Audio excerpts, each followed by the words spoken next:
The Knicks pulled off their second win in a row. Are they ruining the tank? Let's talk about it.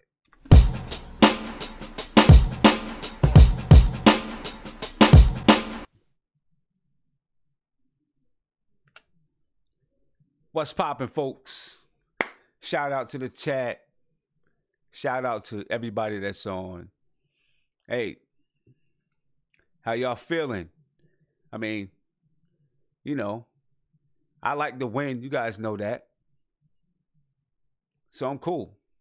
Jason Fords was popping, man. Long time. 2-game win streak. 2-game win streak. Siobhan, you say that was no good, not a good win? I mean, a win is a win. You know, you say any win from now are bad wins, Jason. But hey, what we're going to do? At some point, I mean, you know, they're playing a Bulls team that left some of their players at home, of course, right? You know, Bulls team that's, you know, this is a race to the bottom. You know what I mean? But it's always going to be the question. Always going to be the question. Do you win? Do you lose? Always going to be that question. But I'll rejoice. I'll take the win. I don't care. I'll take the win. You know what I mean? Because I think you can see the young guys grow better in the win than by getting blown out. You know what I mean? That's just how it is. I think the young guys can they learn more. You know what I mean? They learn more by winning than losing, in my opinion. You learn by losing, of course, but it has to be a real loss, not a fake loss. You know, not a fabricated loss. It has to be a loss that, you know, you tried to win, but you lost. But hey, you know, yeah, Emmanuel, you know what? You're right. Chicago should get fined because if the Knicks are tanking, not tanking, you know, I think that, of course, the players are trying to win. You heard what the players said. You heard what Trey Burke said. You heard what guys said about losing. But whatever it is, man, they're playing their guys. Whether or not we like it, they're playing their guys. Or if guys are playing well, even if they are the young guys, if they're playing well, they're not stopping them from playing. Chicago left guys at home simply to lose. I'm not cool with that. I'm sorry. You know what I'm saying? I'm sorry. I don't like it. I'm not cool with that. You know, put your guys on the floor and play. That's me. You know, we've been over this argument before. You know, no need to beat a dead horse because we've been over this argument. So let's talk about the game. Let's put a little recap on the game. You know, and look at what our guys did. Because our young guys, they're playing. They're still, you know, there's still some decent minutes for the vets. But there was some good minutes for the young guys as well. You know, so we're gonna take a look at it. Tim Hardaway is still 31 minutes, right? But I guess Hardaway is, you know, he's a player for the future, so he's gonna play 31 minutes. You know what I mean? Exactly, man. You know, Chicago left guys home, kept Lopez on the bench, right? You know, and they should, in my opinion. If those guys aren't hurt, man, they should get a fine.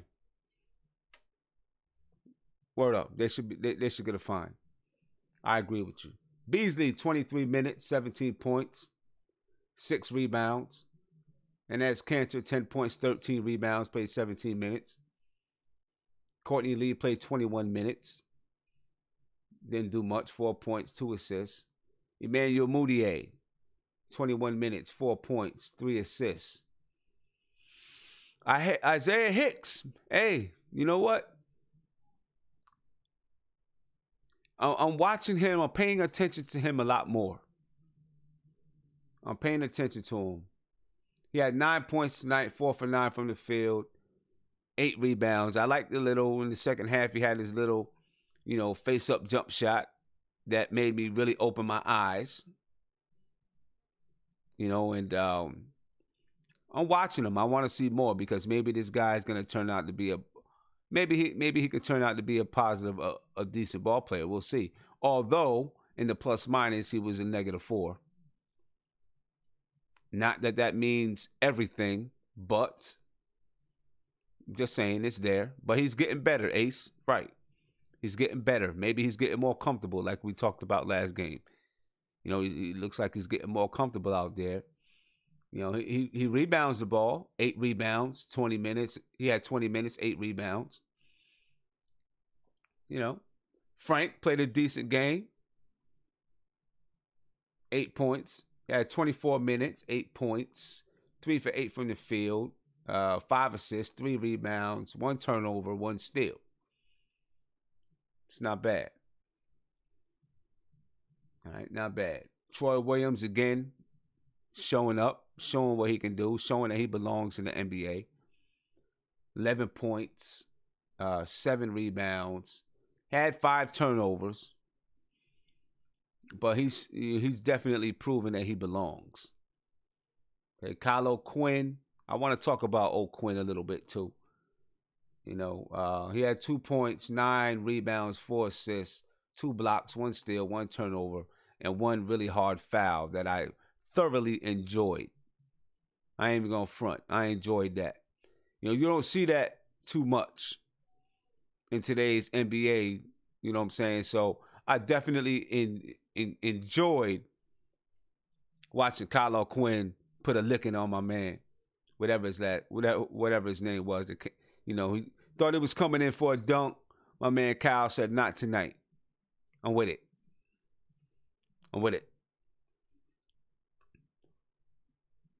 Trey Burke, 21 minutes, 4 for 8 from the field, 9 points, 9 rebounds for Trey Burke, 4 assists. Okay. Luke Cornett came in, 4 for 7 from the field. A lot of his baskets were from other people penetrating. So everybody got a little piece again tonight, except for Jerry Jack. Everybody got a little piece. Damian Dotson got a little piece in too.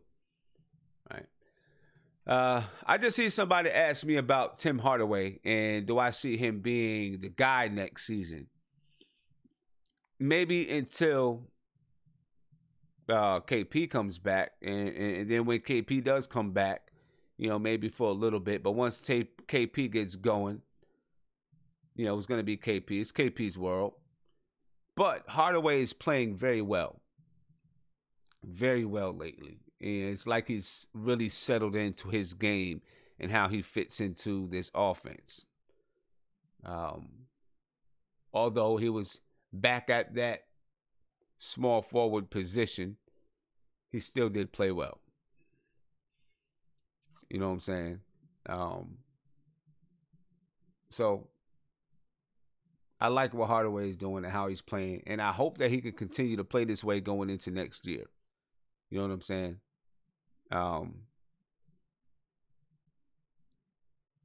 And continue to fit in. Now, the thing is, if there's a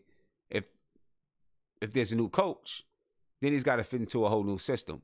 So there's always a dilemma, especially when guys start to get comfortable in the system and starting to play a certain way, maybe the way that the coach wants them to play, and they start to it really clicks and it starts to happen. And then you switch up the system. I don't know. But he's starting to settle in. BN, you say Tim is a crappier version of JR with no defense. I don't know.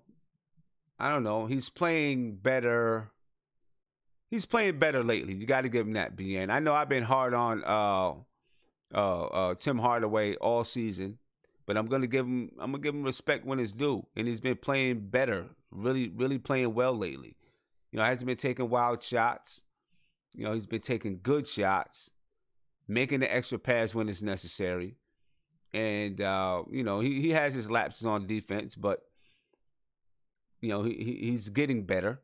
or he's gotten better from what he was before. I'll give him that. You know, but I got to give him props where it's due. He's playing better. Playing better. I see a lot of people asking, why win now? Well, that's something that you got to. The players aren't going to go on the floor and try to lose. The coaches aren't going to go on the floor and try to lose. It's got to be management's decision to say, we're going to sit this player, we're going to sit that player, we're going to stop this player from playing or only play certain minutes on these players or whatever it is. Because the coaches, they're not going to try to lose. The players aren't going to try to lose. They're going to try to win. You heard what Trey Burke said. I think he spoke for all the players. They're going to try to win. And honestly, the Knicks, let's put it like this. The Knicks aren't going to, they're just not good enough to win that many games that is really going to hurt them. You know what I'm saying? But like Kyle is saying, you do your best to develop a winning culture. Now, Siobhan is saying, what winning culture? But see, I agree with Kyle, and this is why I agree with Kyle. A winning culture doesn't always mean that you're winning ball games. You know what I'm saying? Like, someone can have a defeatist attitude, or someone can have a good attitude. Just because you have a good attitude doesn't mean that you're always going to be successful. But you increase your chances of being successful because you have a good attitude. If someone has a defeatist attitude or a bad attitude, you can almost, it's going to be very hard for them to be successful. I'm not saying they can't be, but it's going to be very hard.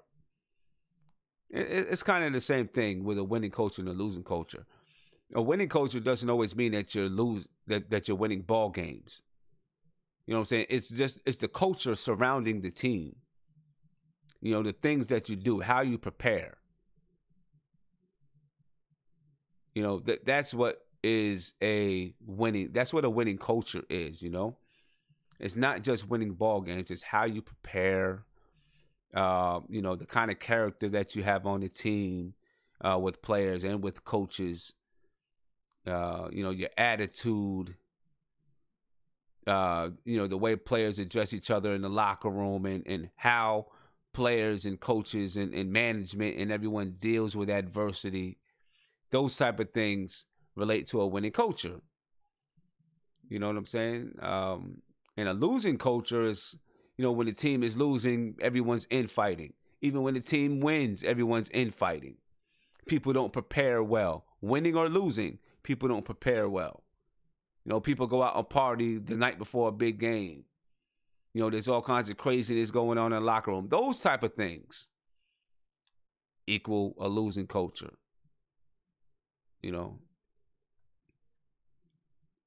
But, here it is. So we might as well just ask the question. Should fans worry about the tank? Me, I don't care about it. But I'm sure, and I know there are a lot of fans that do care about it. So should you guys be worried? I don't think so. I don't think you should be worried. You know what I'm saying? I don't think that the Knicks are good enough to win so many games that it's going to ruin our draft position. That's my opinion. I don't think the Knicks are that good. When you look at the teams that they just beat, they beat Charlotte. They beat Chicago, two teams that are trying to lose. You know what I'm saying? So I don't think you have anything to fear. Because you look going forward, they still have some tough teams to play. And they'll lose their share of games. They'll lose their fair share of games. Without trying to lose, they'll lose their fair share of games. So I don't think you have to worry about it. You know what I mean? I just don't think you have to worry about it because the Knicks aren't that good of a team.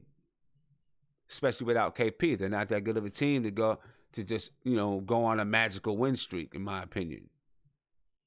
So I think our draft position is going to stay where it is. It could fluctuate up or down, but primarily we're going to be where we are.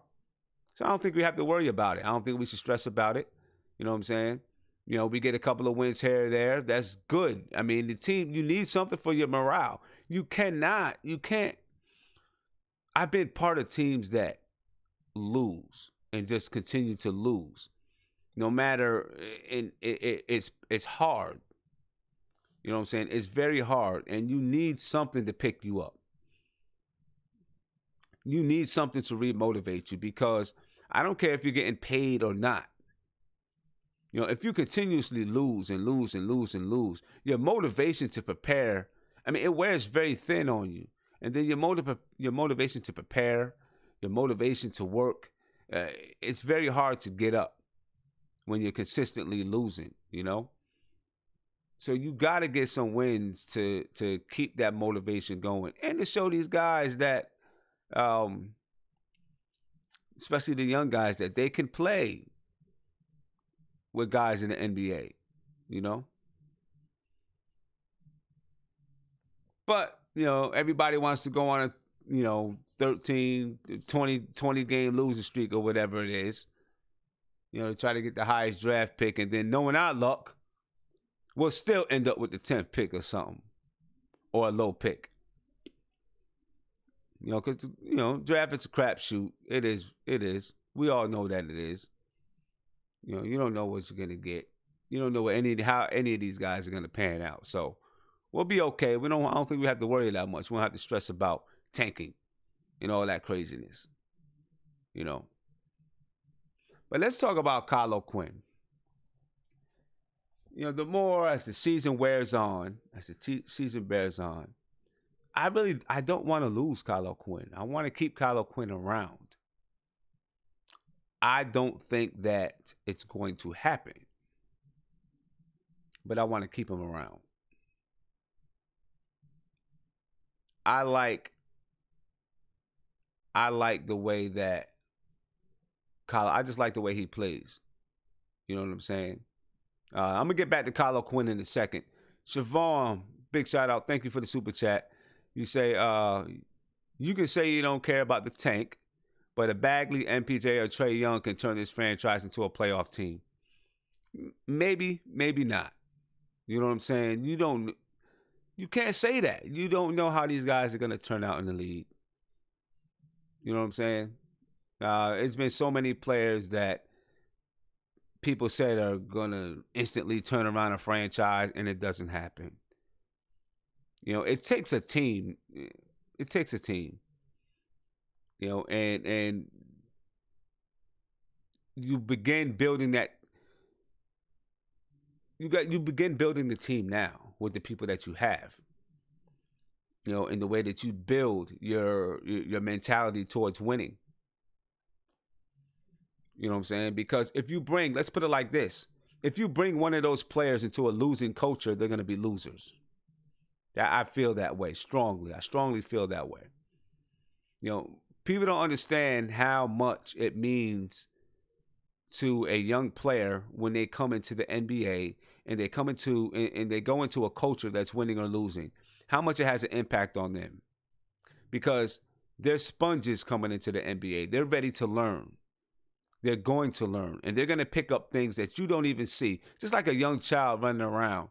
They pick up things that they pick up and hear things that you never, ever, ever knew that they did.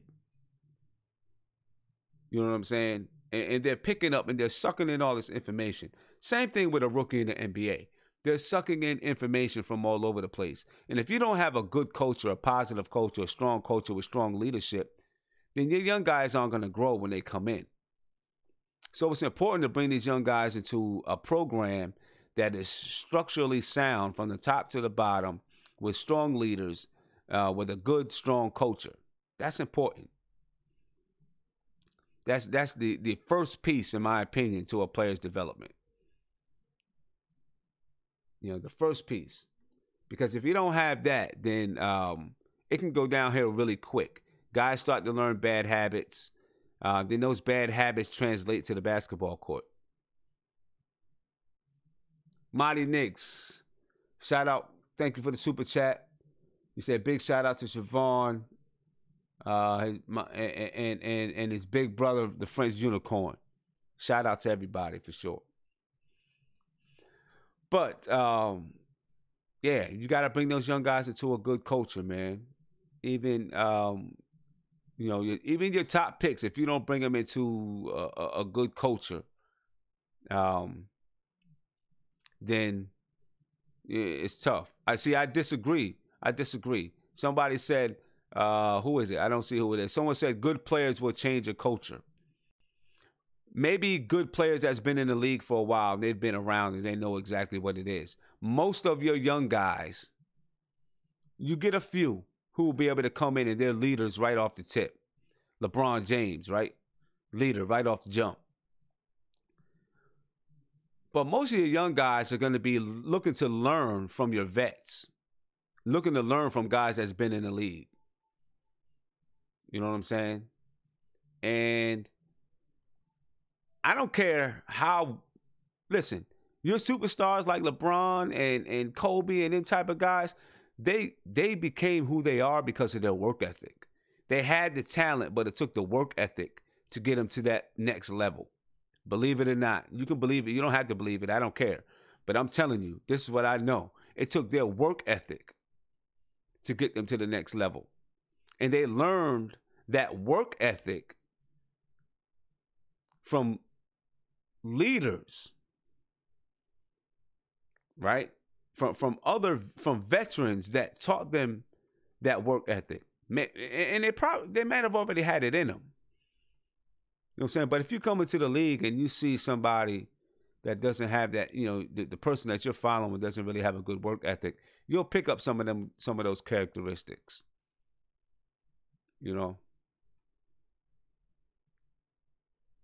That's that's what it is. It happens that way. Good players will help, but you need to have some guys that come into the league at 19 years old. You need to have somebody. You need to have somebody that helps them get along, and they need to come. They need to come into something that's, solid. And I'm not talking about a winning team. I think you guys are getting confused with a winning team and a good culture. You know what I'm saying? I think you're getting that confused. Right? And part of developing a good culture is not trying to lose on purpose. You know what I'm saying? I don't care what anyone says. Part of developing a good culture is not trying to lose on purpose. You try to win. And, right now we have a team that's not going to win anyway. See, Peter Artis, you're right. A strong coach helps that a lot. But we have a team that's not going to win anyway. But that does not mean you don't try to win and you don't continue to do the things that's necessary to win. That doesn't mean that you don't prepare like you want to win. You don't watch film like you want to win. You do all those things and you prepare to win. You strategize for the team that you're getting ready to play against. You prepare to win. You know what I'm saying? You go through the same processes and you go through the same structure. Or you keep you keep a strong structure if you have a strong structure in place. You do those things that are necessary.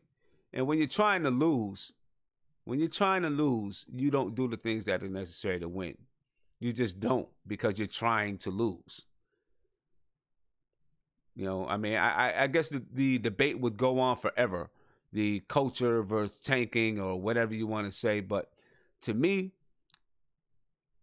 it's important to build a good culture. You know what I'm saying? Bad cultures have brought down the greatest of organizations. Organizations that shot to the top but couldn't sustain it because they had a bad culture. Brings them down. So, people can people can disregard the importance of it, but for the most part, man, any kind of sustained success, you don't get there by cheating. You don't get there by cheating. You get there by doing it the right way. That's my opinion. Everybody has their opinion. You know what I'm saying? Everyone has their opinion. And I'm cool with that. I'm good with that. I won't change mine, though. No. But back to KO. I left KO for a minute, but I want KO to stay on his team. I like what he brings. Sometimes, he's a little knuckleheadish every once in a while, but I just like what he brings. He brings some toughness. He brings that hard hat attitude, and he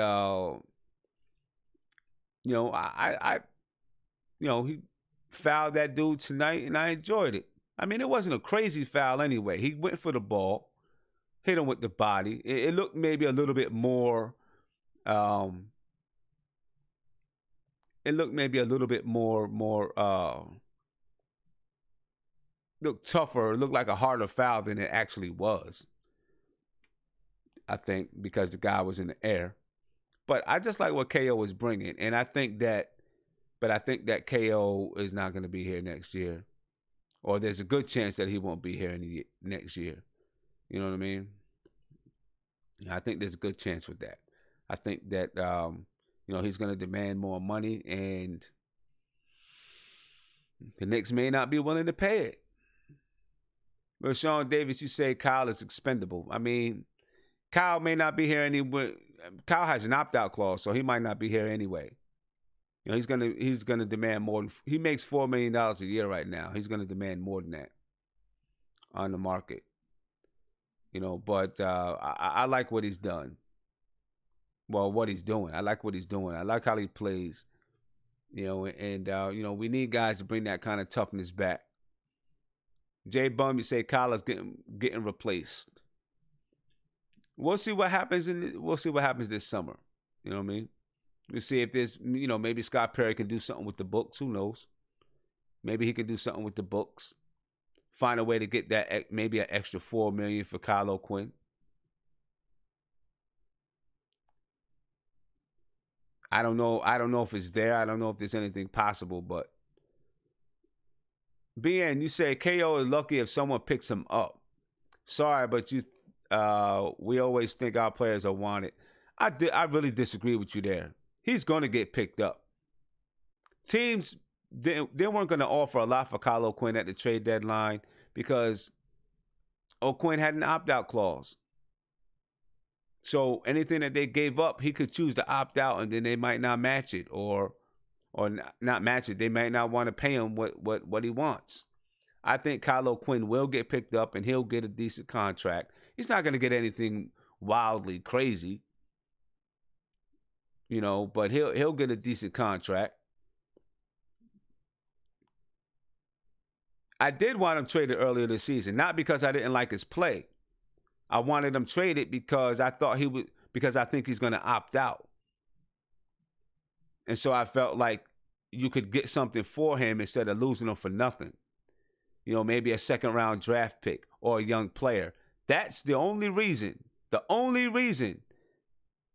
I thought they should trade him. That's the only reason. Not because I didn't like his play, but because I thought that the Knicks were going to get nothing for him when they had the opportunity to get something for him. That's why. But obviously they didn't trade him. So now that they didn't trade him, I'd like to keep him. How much would I give KO on an extension? See, that's the tricky part, DJ the Great. That's the tricky part, because the Knicks want to have as much cap room as possible. They want to have as much cap room as possible in 2019, which means you can't really. If you want to have cap room for 2019, you can't give Kyle O'Quinn a contract for more than 1 year. You know what I'm saying? Because then it's going to eat into and cut into that 2019 salary cap space. So you'd have to give him a contract for a year. And, Kyle Quinn is 27, 28 years old. He's not a superstar, but he's a very good role player and the type of role player that a lot of teams would like because there are multiple things he can do. You can run the offense through him. He rebounds the ball, can hit the mid-range jump shot. He's tough under the boards. He's a guy the kind of guy you want to have on your team. So he's outplayed that $4 million a year.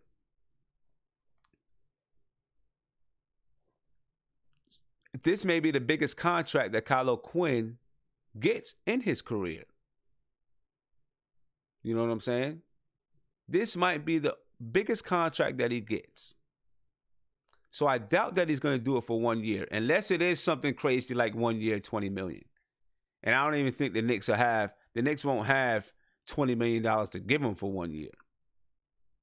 They're not going to have $20 million this free agency. If they had $20 million this free agency, they're not going to give it to Kyle Quinn. You know what I'm saying? But I think this might be his biggest contract of his career. Well, up to this point. And I don't think that he's going to give it up for 1 year. I think, if he gets a contract for 4 to 5 years, $8 to $10 million, he's going to take it somewhere. And I doubt that the Knicks will match it or be able to match it. You know what I'm saying? So, there's a good chance that he'd be gone unless he just really, really wants to be a Knick. If he really, really wants to be a Knick, then he'd make something happen.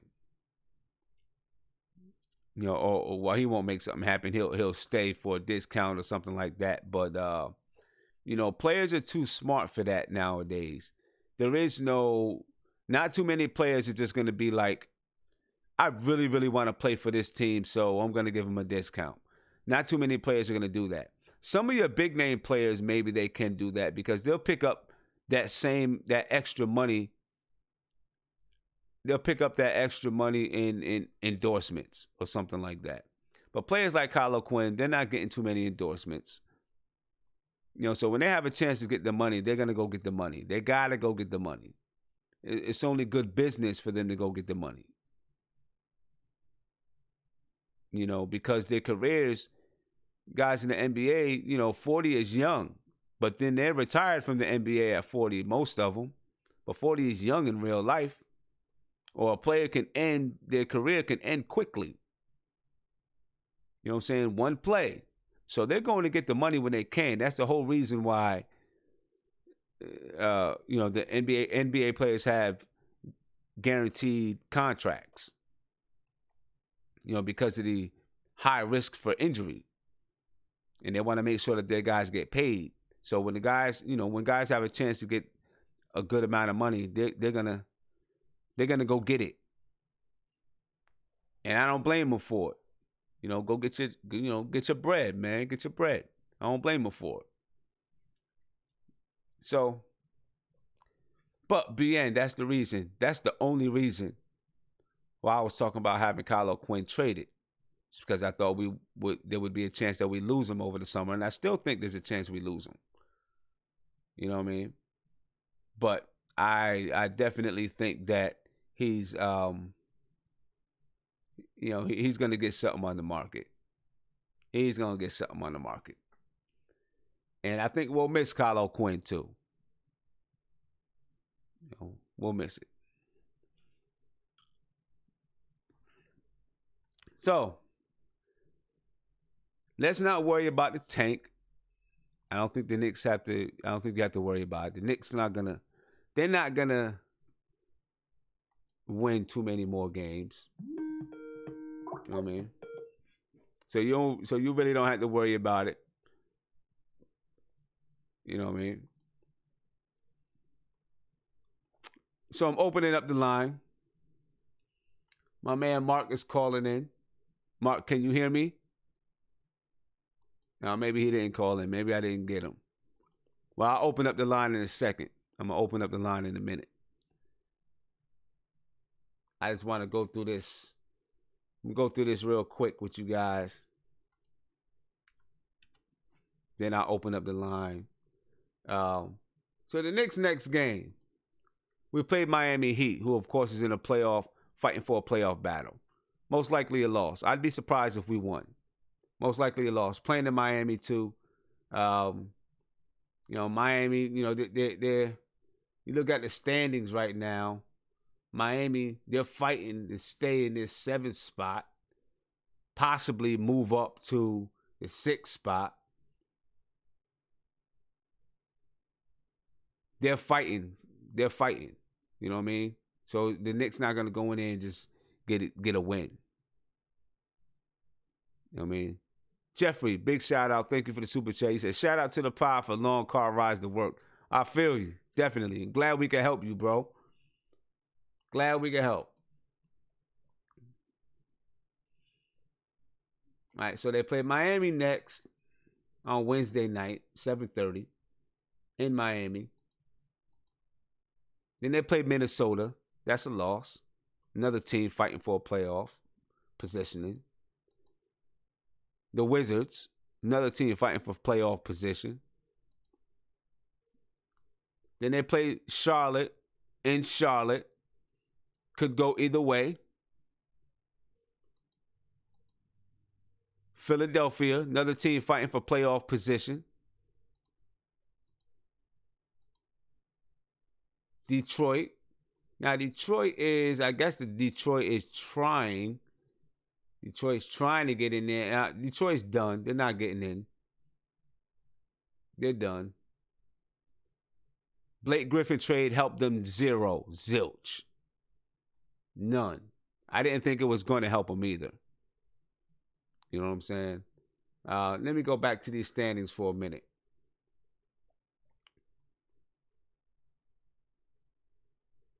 The Clippers, they're not in playoff position. They're not in the playoffs.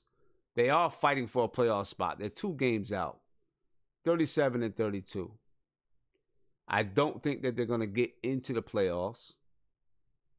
But the trade obviously helped them out way more than it helped out Detroit. You know what I'm saying?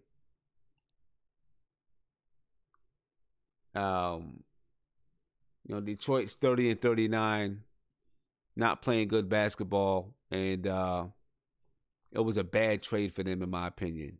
Terrible trade. I'm so glad. Oh, the Prince, thank you. I was just about to say that. I am so glad that the Knicks did not trade for Blake Griffin. I do not like Blake Griffin, and I don't think that Blake Griffin is. I think he's overrated. You know what I'm saying? I don't think he's what people think he is. You know what I'm saying? But back to looking at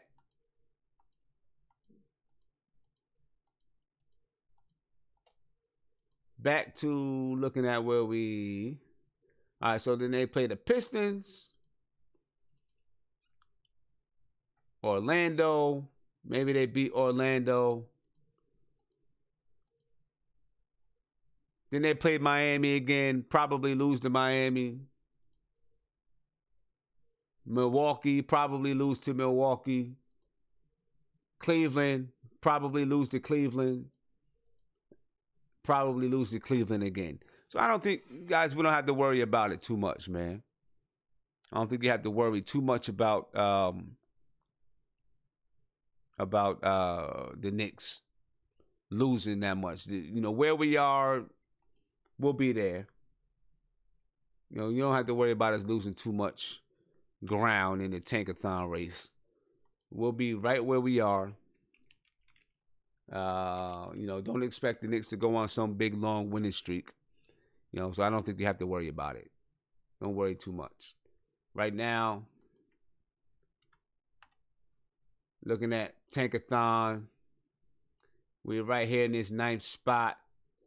They still got Bridges in that 9th spot. The only thing about that is Bridges, he's probably starting to move up. We'll see what happens, with Villanova. But I'm sure he's starting to move up these charts. You know, move up the charts a little bit.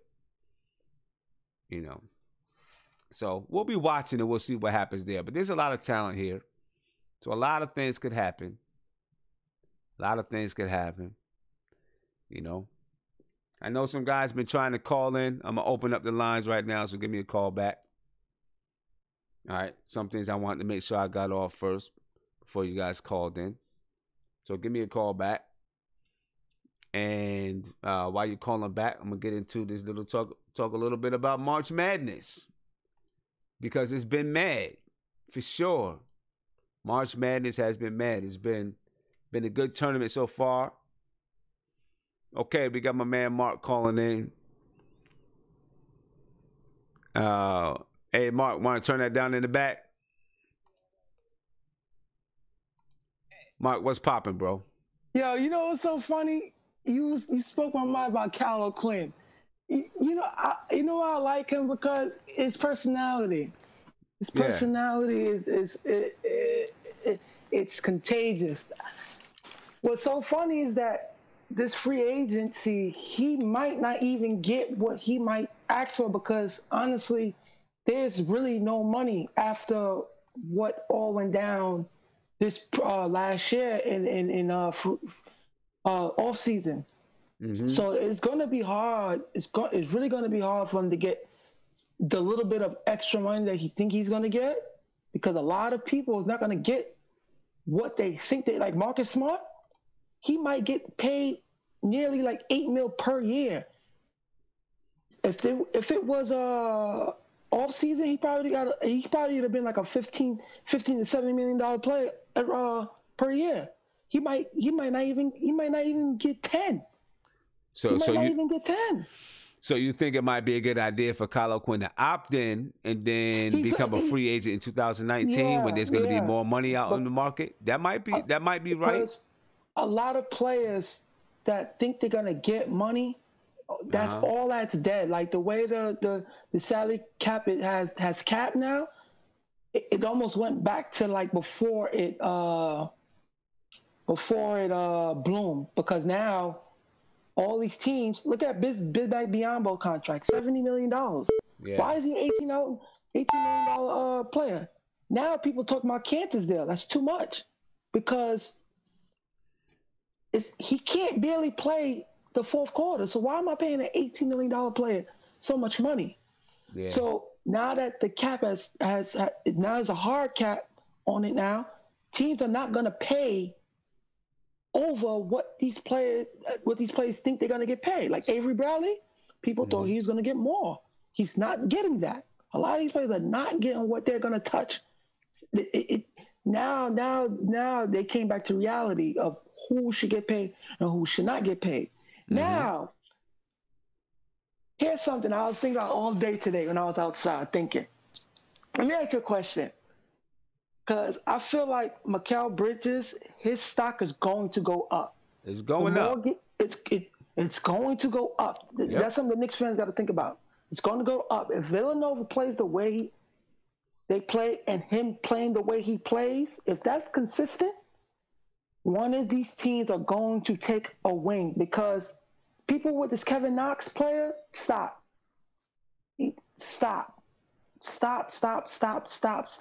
Because if you watch him, no. That's a project player. No. He got years and years to learn how to play ball. Because that Kentucky team is not what people think it is. It's not Kentucky. It's nobody who is like of last year's draft that you say, oh yeah, he's going to be somebody. Kevin Knox, no. He might not even be a lottery pick. If y'all watch how Kentucky plays, it's not even a lottery pick. Yeah, he has size. Yeah, it's all nice and everything. But when you watch him play, he doesn't scream off my TV. Doesn't scream off my TV for him to be a lottery pick. Now that Mikal Bridges could go up in the draft, this is what I'm thinking. Have y'all seen Philly's how many picks Philly's got in this draft? Nah, I didn't see how many picks they got. Okay, Philly has 5. Philly has 12, 17, 35, 38, and I think a 49 pick, right? This is what I'm thinking now.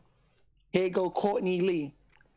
The fact that Philly is winning is a winning team. Is becoming a winning team, and they lack bench players. Someone like a Courtney Lee, a shooter like Courtney Lee. They lack shooting. How about we could snag 2 of their late second round picks for Courtney Lee? If we can't get a first 17 that they got, how about we trade Courtney Lee for those 2 in the second round from Philly? They had what? They had 2 in the second round. They have 35 and 38. 35 and 38. 35 and 38. That's right now. Right now. Yeah. Right now. Right now.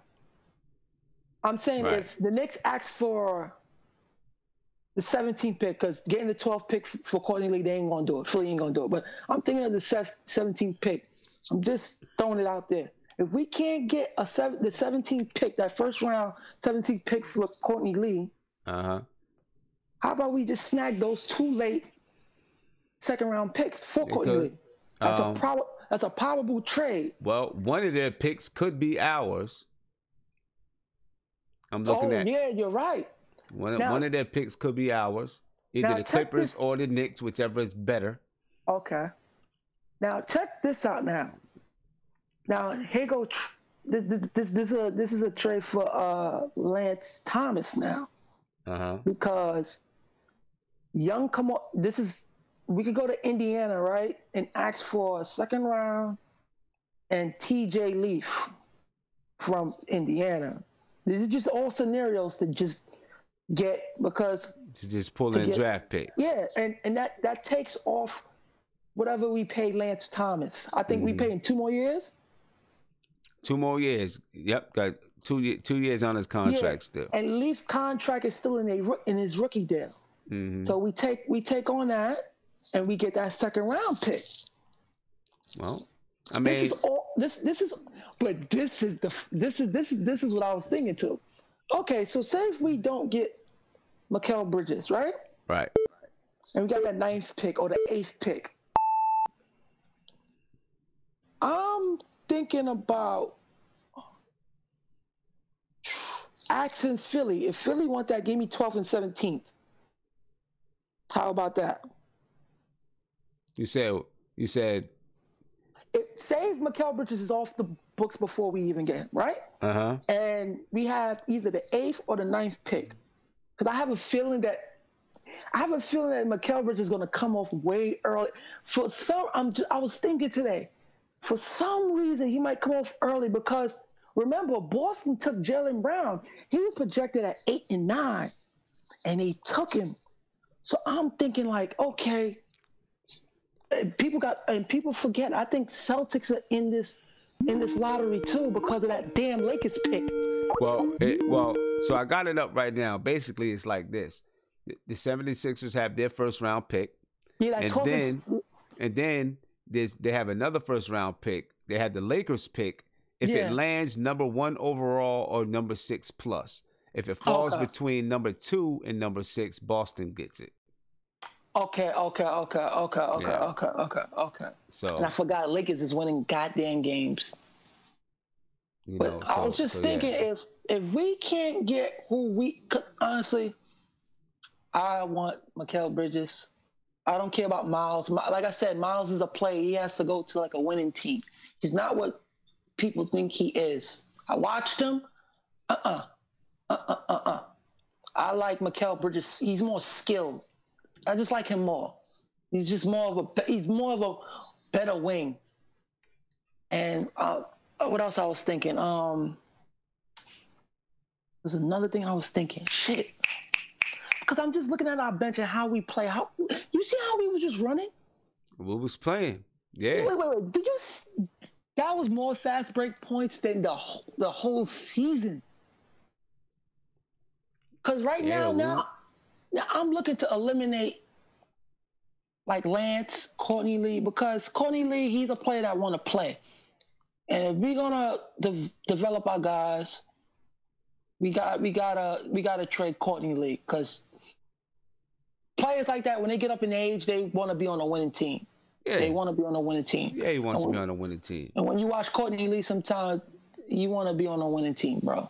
You want to be on a winning team. Yeah, he wants to be on a winning team because, I mean, Courtney Lee is 32 years old. He's only got, he's probably got another 5 years in the league before he's really going to be done. Yeah. And he's going to want to win. Yeah, you know he's going to want to win. Because everybody got to understand something. He's been winning since he came in the league. Yeah, and if you're the Knicks, you do him right. Yeah, you're doing right. You go, you ask Philly, hey, right. you want this guy? Y'all guys is winning? Because JJ Redick ain't getting paid the way he got paid this year. Exactly. So they're gonna be looking for like veterans.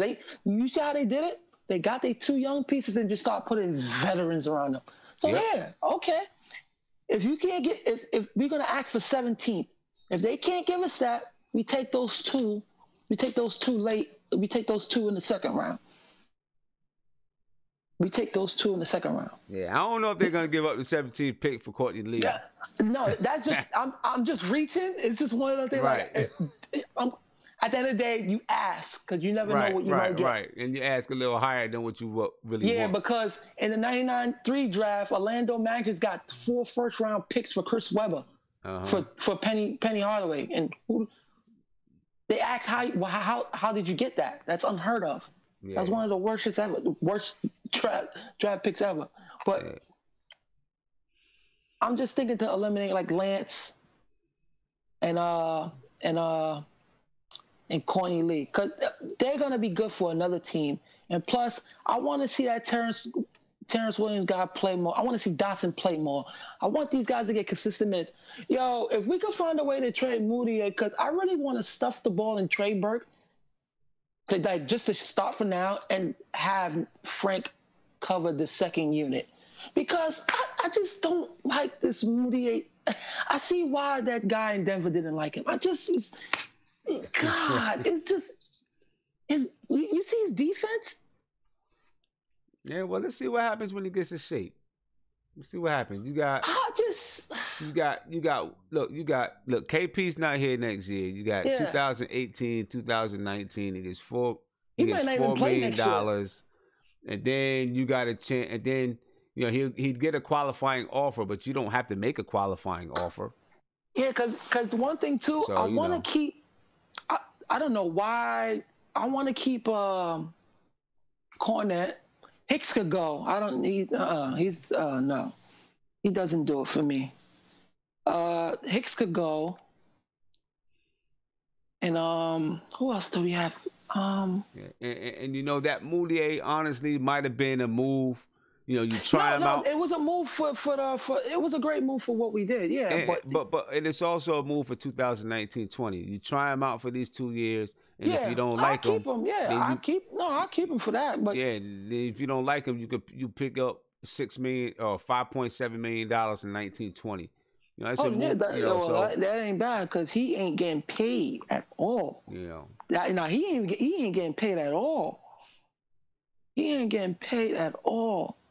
So that was my whole thing. That's my whole thing. It's funny how Chicago don't want to play hard now after them 3 games that they beat us. They want to play hard. Right. Now they tank their ass off. Hey, Mark, man, appreciate the call. I know I got somebody else who wants to call in. All right, man. All right, man. Peace out, bro. That's just my thoughts. Just that's that's good thoughts though. That's for sure. All right, man. Peace. Yo. Yeah, the Knicks are gassing up. They're souping up for 2019, 2020. You know what I'm saying? And I think everything right now is they're preparing for that. They're preparing for that 2019 summer, 2020 summer, as well as with young guys. You know what I'm saying? And bringing in young guys in the draft. So that's one reason why I don't think that Kyle O'Quinn is going to be. I don't know. We'll see what happens. I mean, I think Mark brought up a good point. Maybe he doesn't get paid as much this summer, You know what I'm saying? Maybe he doesn't get paid as much this summer, and he decides, the money's not going to be there this summer. I'll wait until 2019. Opts into his contract, plays one more year, and then see if he can get paid in 2019-20, because there'll be a lot of teams that have their pocketbooks open in 2019-20. So that could make sense as well. You know what I'm saying? Could make sense. Emmanuel, what's popping, bro? What's good, bro? How you feeling, man? How you feeling about the win? I'm a little hot. I didn't like it, and it's not because we won. I seen what you said. It's because he played veterans. Exactly. It's the way we won. I hate it. I don't like it. It's first off, what satisfaction right now is that giving the team? Like, what point? What is that doing for us as a team playing the veterans at this point? It's not doing anything. I mean, I agree with you. Right now, our point is to develop the young guys. Like, that's why I'm upset. I'm 100% with you. I'm 100% with you. I'm 100% with you. The young guys should be getting majority of the minutes, and if you win with them, all the power to you. You win with them. That's good. Exactly. And I'm feeling. And then what's crazy is the first unit is all vets. The first unit is all vets, and they're barely putting the unit that's putting up all the points is the second unit, which are the young guys that are running up and down the floor. So it's like, yo, like what's going on here? Like, and that really got me frustrated. And then it's like, also it's like, I feel like we're being lied to by the organization. The organization is telling us one thing. Hornacek, every time he speaks to the media, he tells the media one thing just to shut him up, because he doesn't want to face, like, he's scared of that pressure, that New York media pressure. He tells them, yeah, we're gonna do this and that, and then he turns around and does the other thing when it's game time. So it's like, it's frustrating. Like, I'm frustrated as a fan. Like, I want to see the young dudes develop. Like, at this point, there's no what are the points? What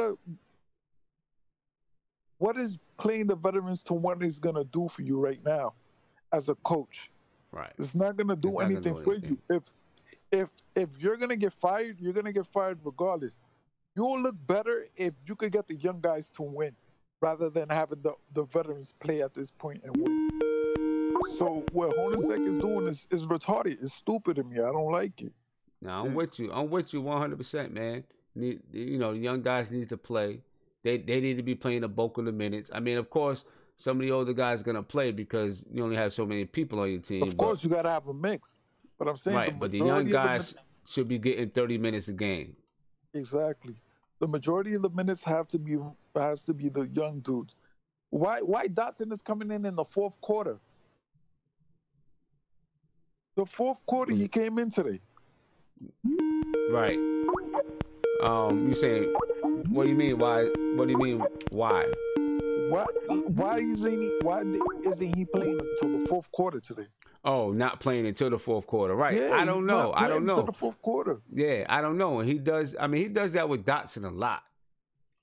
He be sunning him, like, you know what I'm saying. I don't get it. He does that with Dotson a lot. He has his favorites. Like, I don't know if he has his favorites. He's intimidated by certain players. I don't know what it is. But his mindset is not right. Like, I don't get it. Yeah. I don't get it. It's frustrating. I don't get it either. I don't understand it either. You know what I'm saying? And then there's no identity. The team, I noticed that the team don't even really know their sets. I've noticed it.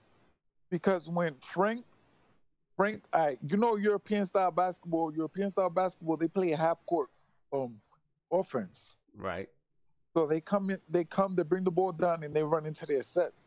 So I noticed, this is what I was talking about in the chat, what I said I've noticed was Frank's problem as a point guard. So what he does is he comes, he brings the ball up, and if you notice, Frank he holds the ball a lot, right on the top of the key. Mm-hmm. He holds the ball a lot. You can rewind the tape if you want. He holds the ball a lot. He's waiting for everybody to start to get into their sets, and nobody moves. And the reason between him and Burke, The reason why it looks better with Burke because Burke doesn't wait for anybody. Burke just It goes. just goes. Yeah. If Frank just goes like Burke went, then we'll have a different story. But Frank doesn't do that. Frank waits for everybody to get into their sets and tries to run a play, but they don't do that. They just stick around, and the play just dies out with Frank. Right. So they don't even really have a system right now. And Gomez said it. Hernan Gomez said it in the interview. He was like, "Nah, they don't really have there's no real organization over there. That's why this and that." He was saying that to some New York media when he came the other day and they played last game. The last game, he said it, and I was like, I ain't really believe it. But today I'm looking at it and I'm like, yo, this shit is frustrating. Yeah, and it's really frustrating. Like he gotta go. Look, we have no culture. We have no identity as a team. We have no identity as a team. We have no culture. At this point in the season, down 60-something games in the season, you telling me that we have no real set rotation? That you've been mingling with the rotation for a year and a half. Because since last season, you basically had the same team since last season, and you don't have a set of 5 guys that you know that you could set out there and play. Besides Porzingis, that he's the only dude that you have an excuse for. Come on. Yeah. Nah, I feel you, man. I feel you. Frustrating, bro. I feel you. Hot. I'm hot. I'm feeling like Mark when he go off. Like I'm hot. I feel you. And I don't know what they're gonna do with Hornacek. They gotta let him go, bro. You know, I don't know what they're gonna do. Yo, I might even protest next season because son, I can't do it with him no more. I can't. You know, I don't know what they're gonna do. It's but you know, and to Hornacek, I know I seen it in an interview. You know, where he said, you know, nobody has approached him yet about next season, so he doesn't know what his future holds. They're looking. They're watching. They're watching. They're looking. They're looking for their peripherals and they're trying to see who's around. Right. And I hope he's out because he's not for a year and a half. You have sent no culture. Your plays. Come on, you're not really running any sets, any plays. Your team doesn't. Come on. Yeah. The locker room is the only thing I give him credit for is like the locker room seems good from the outside. The team like each other. But besides besides that is you're not doing your job. Like the dudes are happy, but you can't really stay happy for long losing like this. So exactly. Like, you're not gonna stay happy for long losing like this. And yeah. I mean, Steve Mills, Scott Perry, they're watching, and this is the thing: he's not their guy. He's not. He's not their guy. So you know, he should be a little bit scared. He was supposed to be a yes man for Phil. Right. So, exactly. You know, he's not their guy. You know what I'm saying? So, you know, we'll see what it holds. And I think if something's gonna happen, it'll happen right at the end of the season. Oh yeah, that would be the best way. And last thing, since a lot of you were talking a lot about draft and all that, I'm starting to get nervous about Mikal Bridges, because I know that's a favorite for everyone. Yeah. And I know I'm probably gonna get bashed for this, but I don't know how I feel about it right now because I heard he's like a sophomore, junior. He's a junior. He's a junior, right? Jay Williams from ESPN was saying that he might be overrated because he was supposed to come back this year. He didn't enter the draft last year because he wanted to come back this year to prove that he had a jump shot. And his jump shot hasn't really improved that much. And his game hasn't improved too much since last season. But I don't know because I haven't really watched him as much. I'm just going off by what he's saying. But what I can say, one thing that I do know for sure is that he's 6'7". So that's kind of small for a small forward. Like he's playing in between small forward and shooting guard, I guess. So like Frank is 6'6". Hardaway is 6'5". Like Moutier is 6'5". It's like you're gonna have a whole bunch of dudes at the same height. Like, well, the one thing I say, if you look at him, his arms are really long. I don't know what his wingspan is. I was watching him play the other day. His arms are really, really long.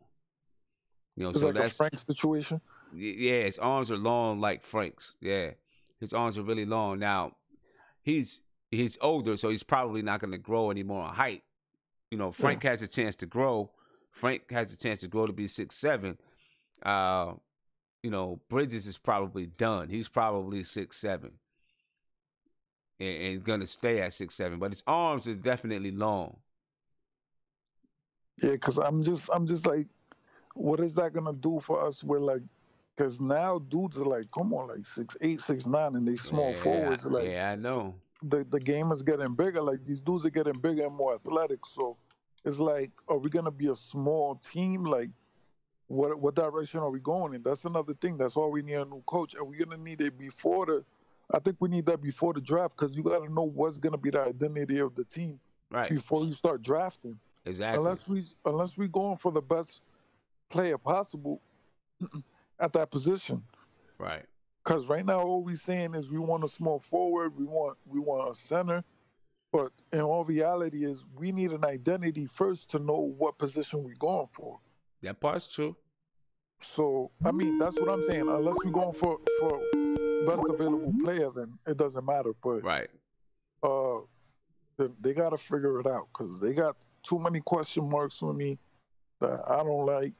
Yeah, a lot of question marks on this team, and I mean, we'll see what they do, man. I wouldn't be. We'll see what they do. We'll see how, if they over the summer, break down, not get some of these, Courtney Lee, maybe Lance Thomas. I don't know about Lance Thomas. I think they like Lance Thomas. Nah, Lance Thomas is cheap. That's another thing that I was saying in the chat. He was saying get rid of Lee for a draft pick. Lee's contract costs way too much to get rid for just one draft pick, so that's not gonna happen. And who else? Thomas, he's I think he's cheap, so he's too cheap to get rid of. So he'll just fill up a spot for the next couple of years while we still need to get the money ready. Yeah, Lance Thomas makes 7.5. He makes 7.1 this year. No, I'm sorry. He makes 6.6 this year. He'll make 7.1 next year. 7.5 in 2019-20. Yeah, so I don't think they're gonna get rid of him now. If they get rid of him, it's probably on that last year, but they're not gonna get rid of him now. Lee is the one that you gotta look at to get rid of. Lee or Cantor, those are the two you gotta look at. I like Cantor, but I'd rather get rid of him and get more of a traditional big man. I like O'Quinn as a center coming off the bench, and I think O'Quinn would be great coming off the bench if we was to get a dude that a traditional center to play alongside KP. Like I said before, like a rock and somebody in the middle. Cause Cantor, he's not soft, but he can't really defend down there sometimes. Right. Yeah, so we need somebody that could defend big dudes down there. Right. So, but I'm gonna let you go because I've been on here for a minute. Yeah. All right, bro. All right. Peace out, man. Peace out. Yeah, what I would do with Cantor is if we're not gonna keep Cantor, if Cantor's not in our long-term future, I'd let him play next year. I wouldn't trade him because remember 2019 is the year that they want to, they say they're going to be players in the free agent market. And I think if the Knicks are going to be a player in the free agent market, Cantor's contract has to go. If you trade him, you might end up getting contracts that go beyond 2019, 2020. So I would let Cantor's contract expire. If you don't want Cantor, I'd let his contract expire, and then you got that $18 million that opens up in 2019, 2020. So I think if the Knicks really want to be players in 2019,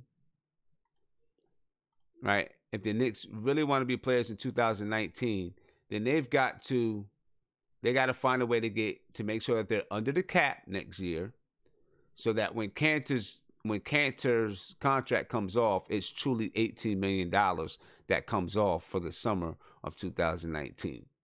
Because if you're over the cap, let's say it's $5 million over the cap, and then Cantor's contract comes off, then that means, that's $18 million. That means you really only picked up $13 million to spend. So the Knicks got to be either right at the salary cap or below the salary cap, so that when Cantor's contract comes off,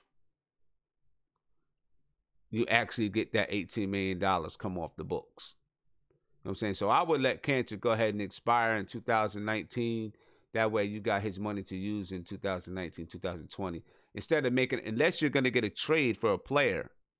If you're going to trade him and really get a baller, someone that can really ball, someone that can really hoop, someone that's going to change the franchise, then of course I would. You know what I'm saying? But, if I'm just trading them for a couple of spare parts or whatever, I'm not going to do that. You know what I'm saying? I'm not going to do that because I'm going to try to let Cantor's contract expire so I can pick up that money in 2019. All right. So I got my man Tony Crow. Yeah. Tony, what's popping, man? Ain't nothing, man. I just checked in, so I don't know what we discussing today besides the Knicks win. I mean, we really just been kind of discussing. It's kind of been all over the board a little bit. We're supposed to be getting ready to, just look at some things that happened in March Madness. I didn't really get a chance to pull it up yet. But we kind of been discussing, just how the Knicks need to operate moving forward as far as trying to acquire draft picks, what we should do in the offseason, to try to gain salary cap space and some things like that. You know what I'm saying? Yeah. I wouldn't be too concerned with Mikal Bridges, like the concerns the last caller was talking about. If you notice, most rookies coming in out of freshman year, they're not polished. Mm-hmm. Right. He's pretty polished. That I'm not gonna take nothing away from him for staying an extra year and bringing his draft stock up and working on his game. That's been a knock on most of these freshmen anyway, not coming in and not being ready, and they should have stayed a year or two. Well, I think what he was saying is that Jay Williams was saying that Mikal stayed the extra year so he can improve on certain parts of his game, but he didn't really improve. So he said, kind of saying, I think Jason Williams was kind of saying that's a red flag, that he stayed the extra year but didn't really improve. Maybe saying that maybe he's trying to say that Mikal Bridges maybe reached his peak. He's not gonna develop anymore. You know what? It's a nice little peak though. Yeah. Yeah, right. If you look at if he would have been saying that about Miles Bridges, I would understand a little bit more, because Miles, I don't think his draft stock really improved, and as far as like Miles is 6'8", plays small forward, power forward, but his issue is he's more of a power forward. He doesn't handle the ball well. Mm-hmm. You know what I mean? In comparison with Mikal, who can handle the ball, is more of a true small forward. 6'7", I think is that ideal height for a small forward. But I mean, we'll see what happens. Yeah, we'll see what happens. But now his draft stock might be going up though. I agree. You know what I'm saying? And it might become harder for us to get him at 8th or 9th. I agree. You know what I'm saying? So, that could be concerning. But that means somebody's dropping too. You know what I mean? It's a big, man. I really don't think we don't need a 1 or a 2 at all. We could probably work best with anything in the 3, 4, 5 position. Mm-hmm. Ideally 3 is probably most important. And then depending on where we see KP long term, at the 4-5 will determine, right, where we should go with. But yeah. I read somebody said Jay Williams was talking about Miles and not McCall. Oh, okay. See, I didn't see him. I didn't see who he's talking about. Okay. And that's a big thing, where they see KP long term. Now, but then you got to ask, where does KP see himself long term? Because KP wants to remain at the 4, wants to remain a stretch 4. If the team sees him as a 5, now will he change? Will he change his mind based on his injury? Maybe. We'll see. You know what I'm saying? But from what I heard, KP wants to remain a stretch 4. That's where he's most comfortable. Play a little bit at the 5 spot, but really be a stretch 4. Quick question for you. Do you think his injury was based off of Greek Freak's contact or just the way he felt? I think at the time I thought it was the contact, and I was upset the way Greek Freak didn't even really attend to him until right. He was actually hurt. Yeah, I don't know. I know. I mean, the contact obviously led to him landing awkwardly, because if there was no contact, he probably would have landed on his feet. Mm-hmm. You know what I'm saying? I think so. It definitely played a big part in it. You know what I mean? And then now there was some, if you recall, right after he was named to the All-Star team, he took a night off because he had some knee soreness. Mm-hmm. And then he had he had twisted his ankle in the same leg, I believe, earlier in the season. And I read an article about how those injuries could have compromised his ACL just a little bit. Okay. You know what I mean? They didn't say it definitely did, but it's possible, that it compromises ACL. Just enough so that it could pull. Or tear. Are you just as opposed as I am to drafting a point guard, regardless of? Yeah, man. We don't need a point guard. We don't need a point guard. I mean, we get a point guard.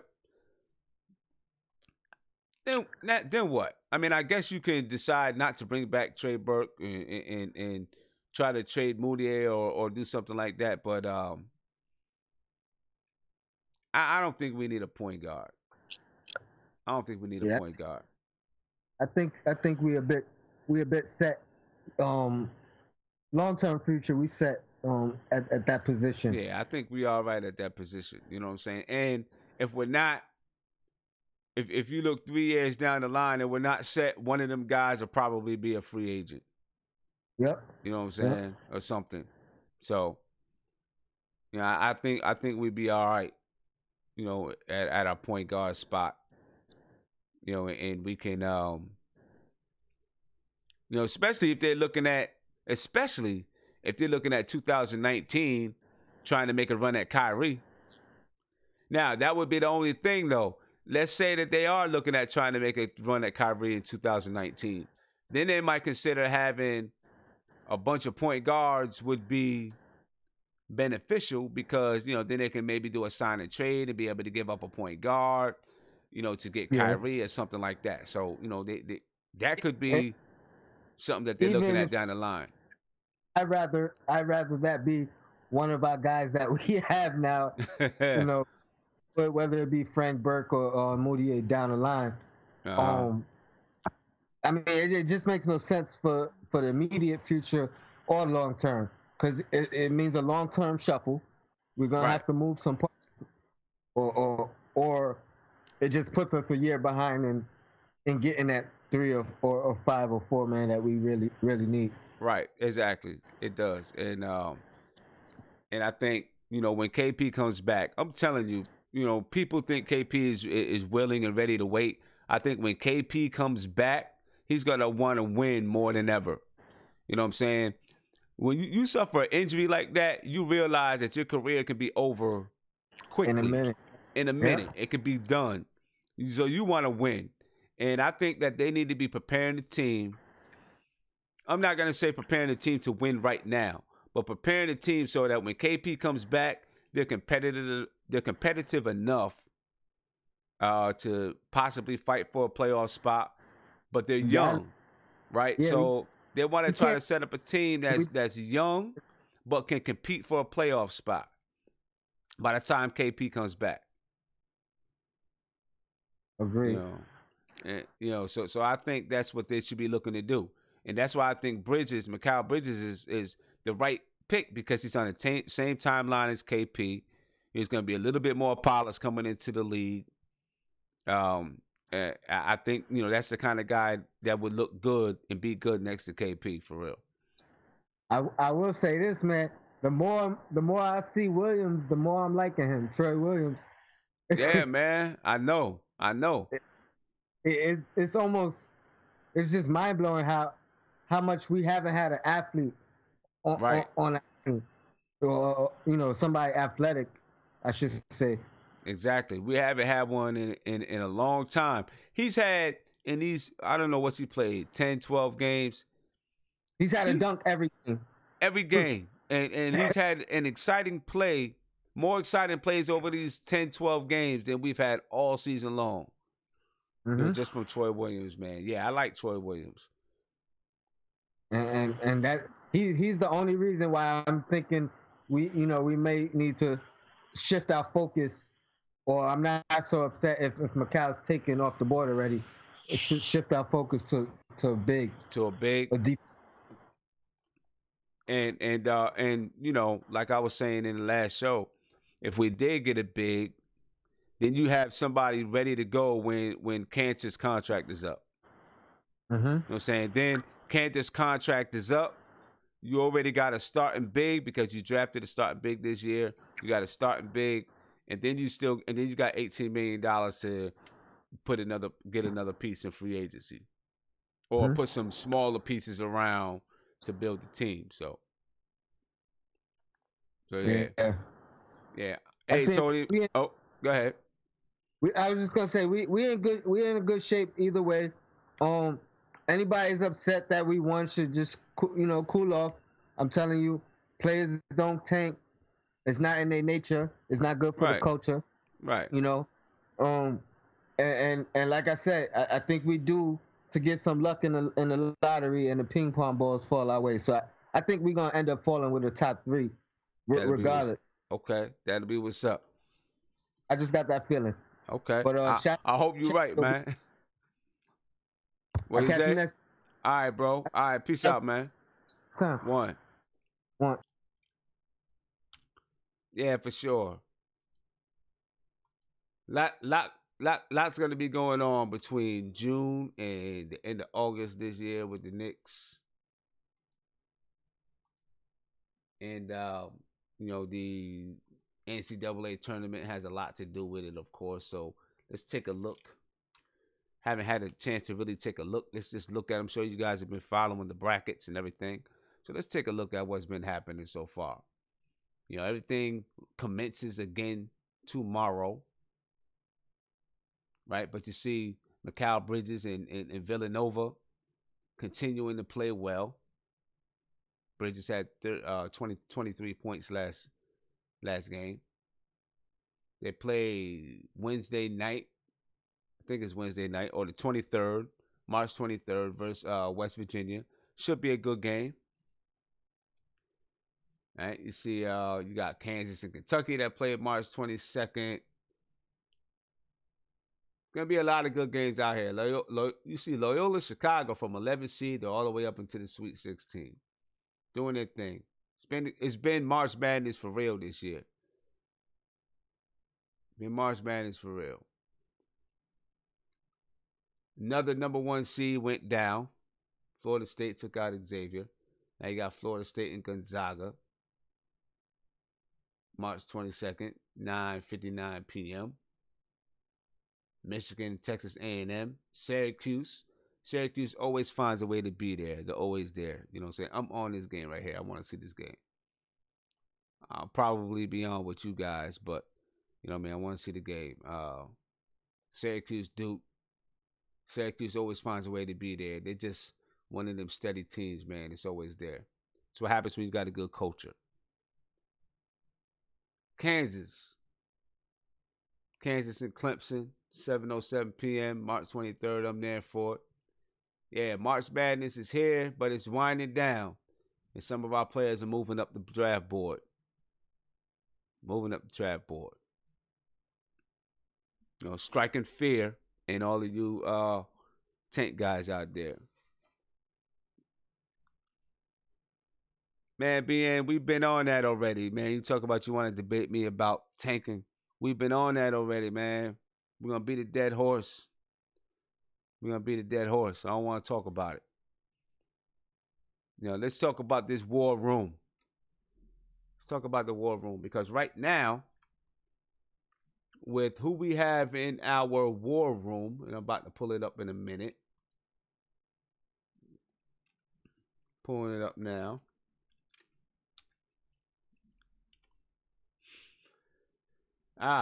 Hold on. Let me update this for you guys, because we actually are at the 9th pick, right?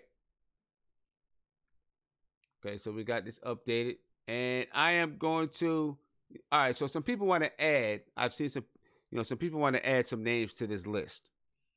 All right, but I want to make sure before adding names to this list, we've been. Okay, so the names we have is Mo Bamba. Is he going to be there? Now, what we're looking at is players that's possibly going to be there at the 9th pick. Okay, is Mo Bamba going to be there at the 9th pick? All right, people say add Michael Porter Jr. Is Michael Porter Jr. going to be there at the 9th pick? Right, I want to add people here that's going to be there at the 9th pick. Now, if the Knicks move up in the draft, if they move up, then we look at adding some of those players like Michael Porter Jr. But if you look right now, you know what I'm saying? You know, why we're going to add guys to our board that's likely not going to be there. Now, if by chance something like that happens, then you say, okay, you know, then you know that you're going to go ahead and draft one of those guys if something like that were to happen. But as it is right now, if we're looking at our board, I think we add guys that we know that's going to be there in the draft, right? Someone said to add DeAndre Ayton. You know, DeAndre Ayton's not going to be there at 9, right? Someone said to add Luka. Luka's not going to be there at 9. Mo Bamba is going to be there at 9. Trae Young possibly could. Wendell Carter could. Mikal Bridges could. Kevin Knox could definitely be there, right?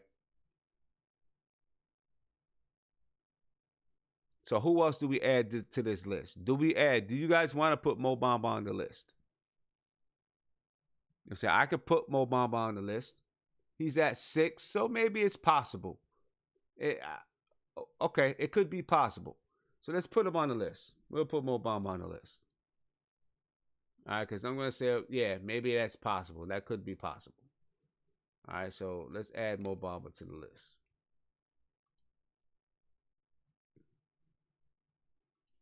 Let me get the correct spelling of his name first. All right, we're going to put him on the list. I'm still probably not going to spell his name right.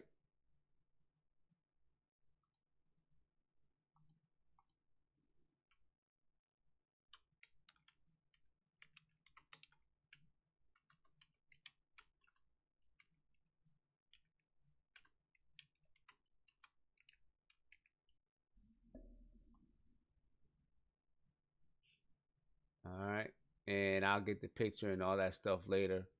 And, you know, we'll see what happens as people vote.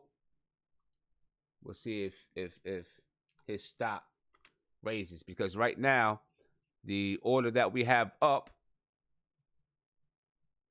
on the list is the order that people have voted these players. So we'll see if Mo Bamba moves up.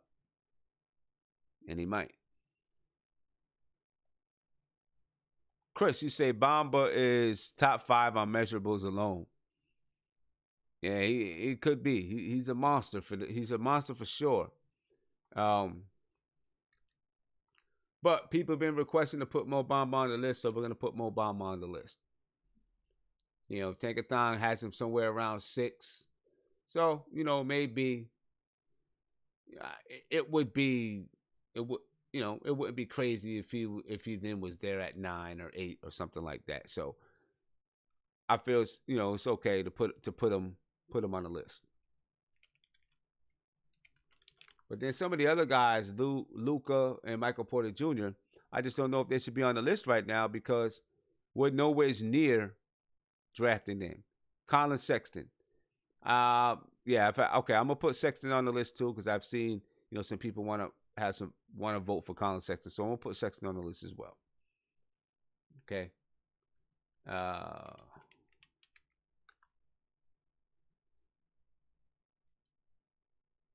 So we'll definitely put him on the list.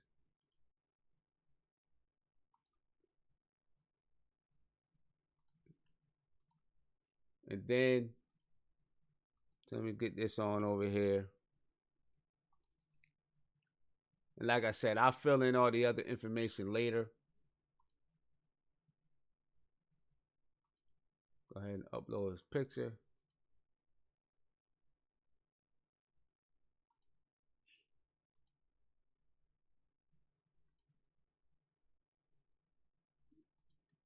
All right, so now if you all want to get him, you guys can go ahead and vote.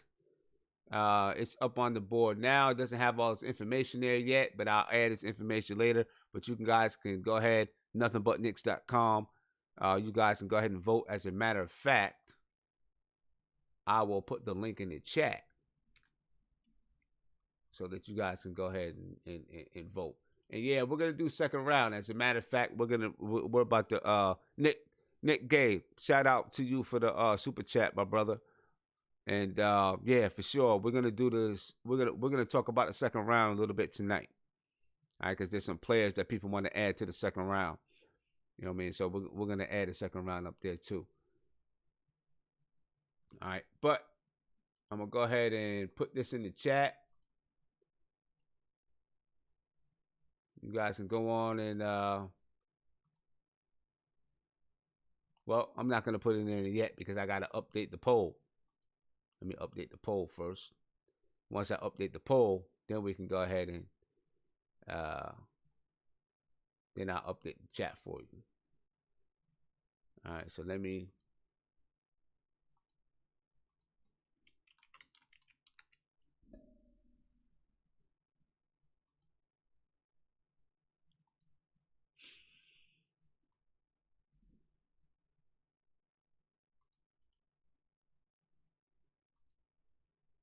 All right, so I'm updating now. And I'll have this up here for you in a short second. But talk about the second round. Who do you guys feel we need to start looking at for the second round? All right, that's what I'm looking at now. I want to know who you guys want to add for the second round. We'll start adding some guys in for the second round. Now, for the second round, the second round is going to be a lot different than the first round. There can be multiple guys in that second round. You know what I'm saying? The second round is going to be. I mean, you can have. I mean, there's so many different guys. Because when you're looking at the second round, especially where we're going to pick now. We're talking, 38th pick. There could be so many different guys that we could pick now. You're probably going to be looking at a guy. I don't know. It depends on your philosophy. You might be looking at a guy that's young, really young, that didn't get picked up. Someone that dropped. Someone that's older that you think could produce right away. Who knows? But I have just updated the you can now go ahead and I've just updated everything. So you can now go in and draft. We got Mo Bamba on the list. I'm gonna go ahead and put this up in the chat. There you go. You guys can click that link right there, and you can go in and vote right now. You know, vote for who you think, who you like to see. All right. I'll add Colin Sexton. I'm gonna add him to the list. All right. I know you guys said you would like to see Colin Sexton on the list, so we're gonna add him to the list. And then after this, we're gonna talk about some second round players.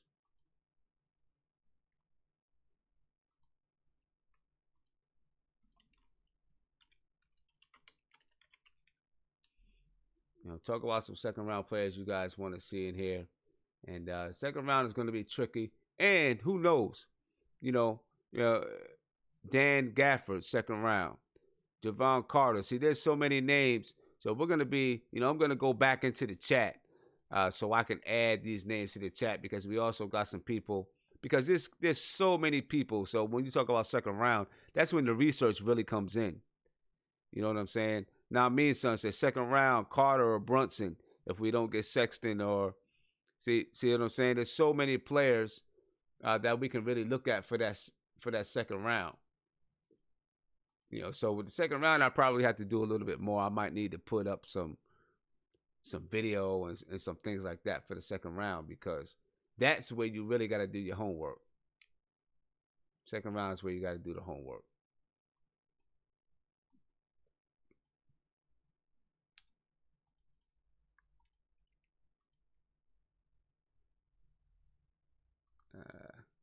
Updated.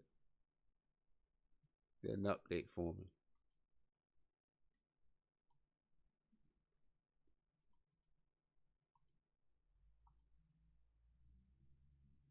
I'll get it updated.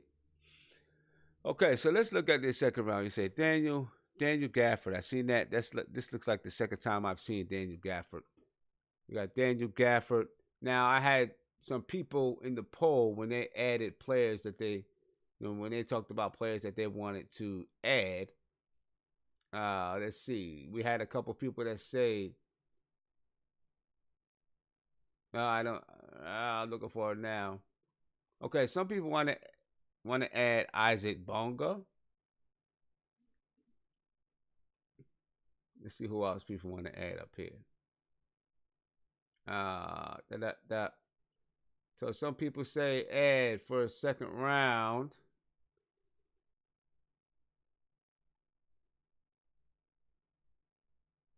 You got Kelter Bates Diop, Amadou Diallo for the second round. So some of those are some guys. Yeah. Yep, Dior is good. Chandler Hutchinson. I know some guys been talking about Chandler Hutchinson. So he might be a guy that's probably a second rounder. All right, so I'm keeping these guys down, and obviously we're not going to be able to update the whole thing right now, but within you say Clarence Robertson, you say we should target Diallo. So let's check out Diallo. Let's look at some of these guys. Someone else says Diop. All right, so let's look at Diallo.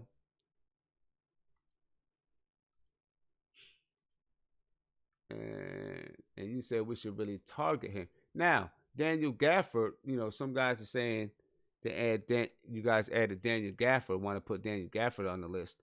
But he's looking like he might be 20 going to Washington. I don't know if he's going to fall to the second round. Maybe Chandler Hutchinson can fall to the second round. Diop, looking like maybe a first round pick. Someone said Brunson, looks like he could be a first round pick. I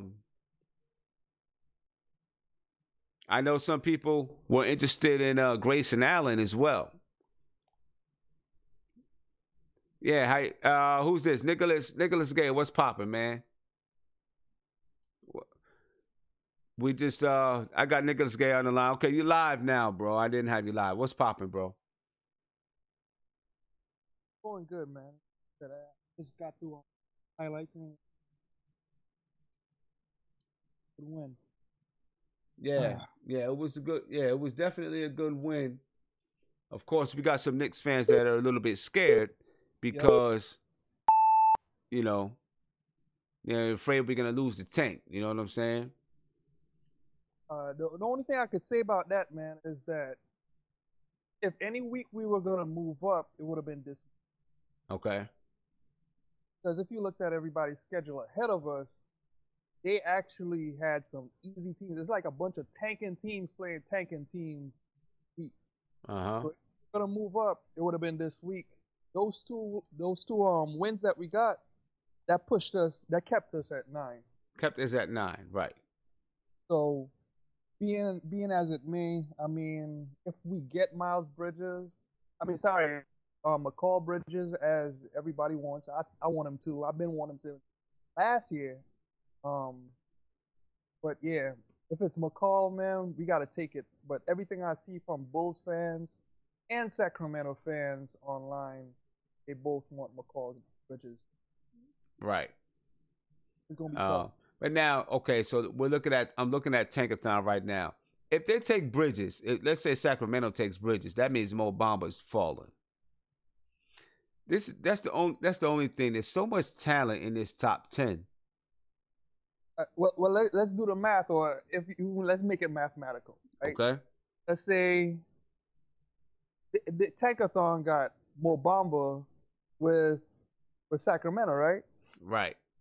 The problem is they got Scalabrine, they got the other dude from Kentucky, that everybody from Knicks wanted. Yeah, I know you're talking about.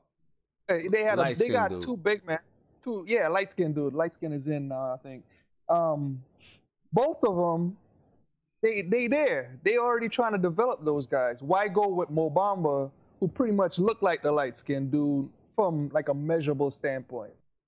Athletic, I mean, but are they going to defense? But are they Mo Bamba?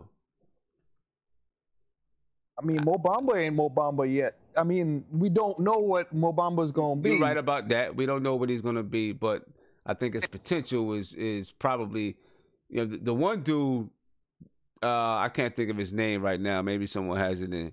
The one guy, they probably, they might be all right with moving if they were to get Mo Bamba and he came in and produced. I can't think of his name now. The same guy you was just talking about. Yeah. I know his name. We both know his name. I just can't think of him.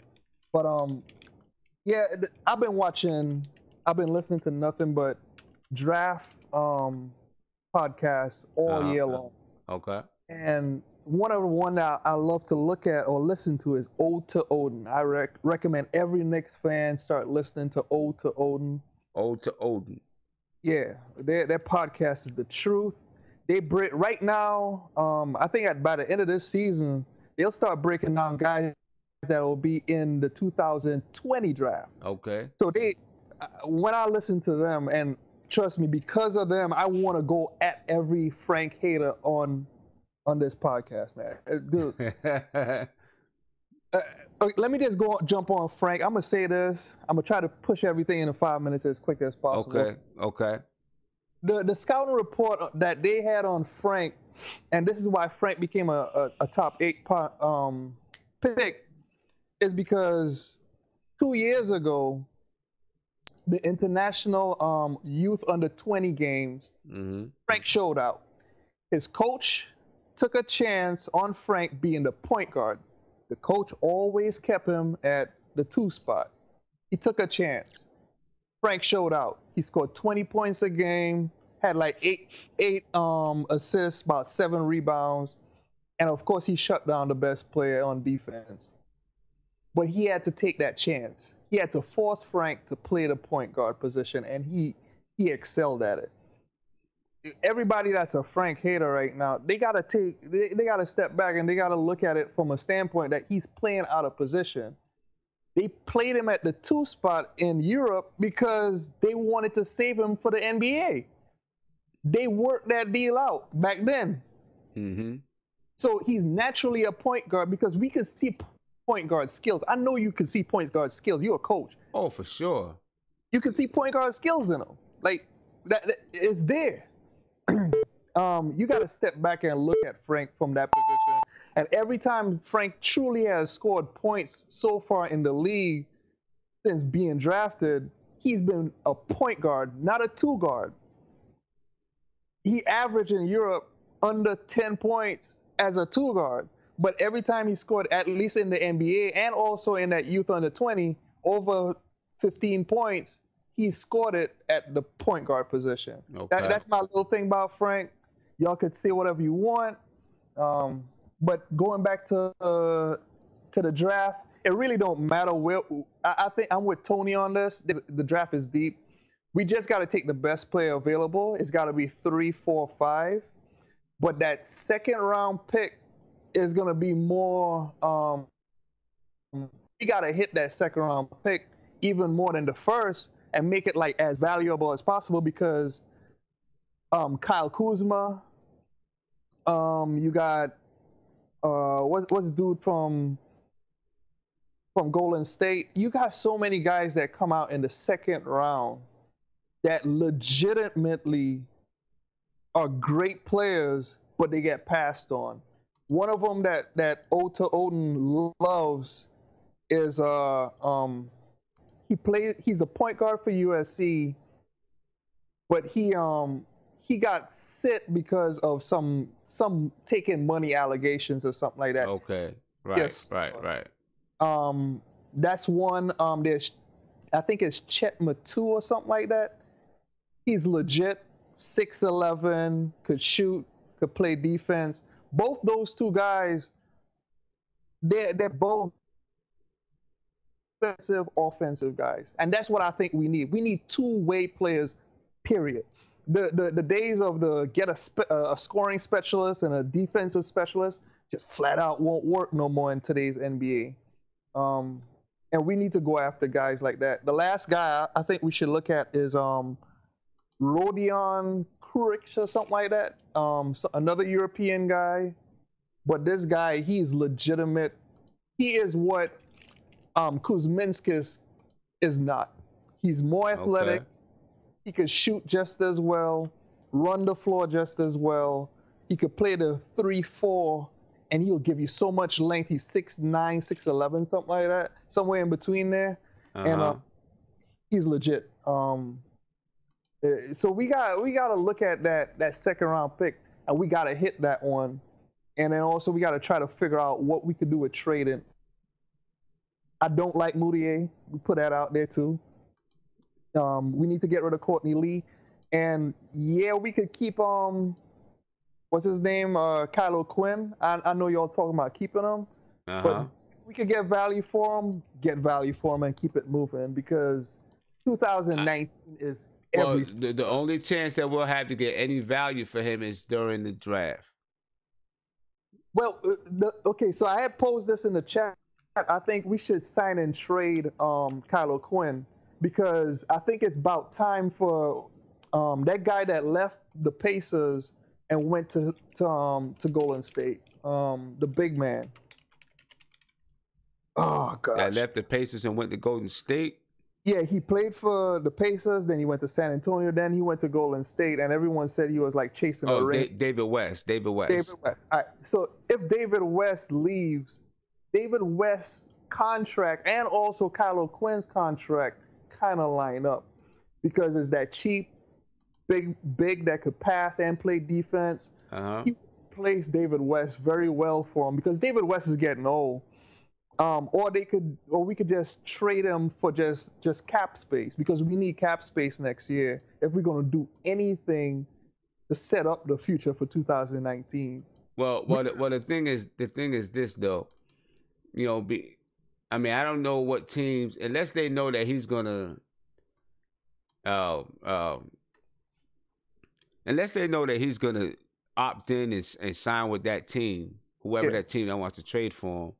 they're not going to give up anything because he can opt out this summer.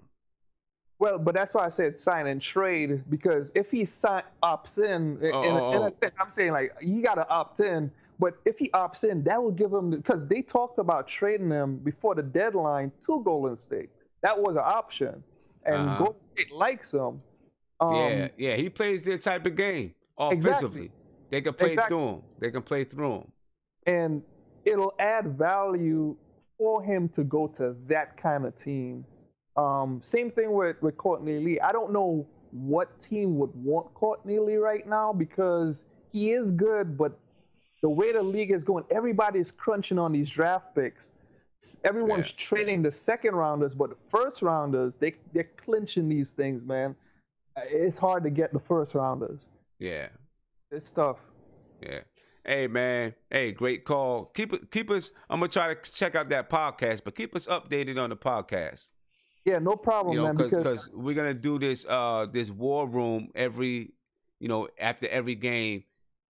As people be voting for who they think should be our first choice, second choice, blah blah blah blah, and we'll be doing it in the second round as well. So we're gonna need that information as we looking at these players and trying to map out what our Knicks board looks like. True. Oh, one more thing, and I'll let you go about Chandler Hutchinson. The one thing, if you want to not say like Miles Bridges, someone talk about his development. McCall Bridges. McCall Bridges improved every single year in college, and now he's getting his peak draft stock, right? Chandler Hutchinson, it took 4 years for him to get it right. And he went to actual NBA players to get advice to get as good as he is this season. Yeah, okay. He may have already peaked. So Chandler Hutchinson is going to be up in the air for him. And last one, I think the coach that we need to go after is Fizdale. My next coach would be Jay Wright, Villanova coach. Villanova, look at all the players that Villanova's been putting out. He's been putting out pros, man. Okay. And some about his developmental staff in college, it's hitting. And he's got the offense. He's got the defense. I think he might be the next NBA college coach to make the all right. Well, maybe maybe we'll put up something about coaches too. Yeah, throw that in there. Yeah. I'll vote every day. All right. Every day. Yeah. Anyway, all right, man. Appreciate the call, bro. Great call. Yeah, keep doing what you're doing, man. Sure, man. Peace out. All right. All right. So I see you guys put a lot of information in the chat, a lot of names in the chat. So I'm gonna take those names. I'm gonna go back, look at the chat. I'm gonna take those names, and I'm going to put them into our second round picks and who we think should be in the second round. All right, and so that'll probably be a long list, and then we can go ahead and check that out. So Mo Bamba has already on our little in our war room. Mo Bamba's already jumped up to number 2. All right, he's already jumped up to number 2, and we'll see if Mo Bamba is actually in our. If he's really gonna be in our range. I mean, right now 6, that's not too far off, but he's already jumped up to number 2 in the votes. So we'll see how that's gonna work out. I'm gonna keep tabs on it, probably update it again later on tonight as you guys vote, and I'm gonna try to get up the number second round draft picks as well. All right, but until then, guys, I'm about to be out. I'm about to be up out of here. You know what I'm saying? So I can get to this and update it. You know what I mean? I want you guys, if you can, tweet it out. Throw it out on Facebook. Try to get more people in here. Updating the war room. Checking out the war room. And leaving their comments and ideas about who should be there. You know what I'm saying? But, if you want, and if you have other people that haven't been named in the chat, throw it in the chat. Even when I log off, the chat is still up. You can throw it in the chat. You know what I'm saying? And I can jump in there and I can pull it down. But I'm about to get up out of here.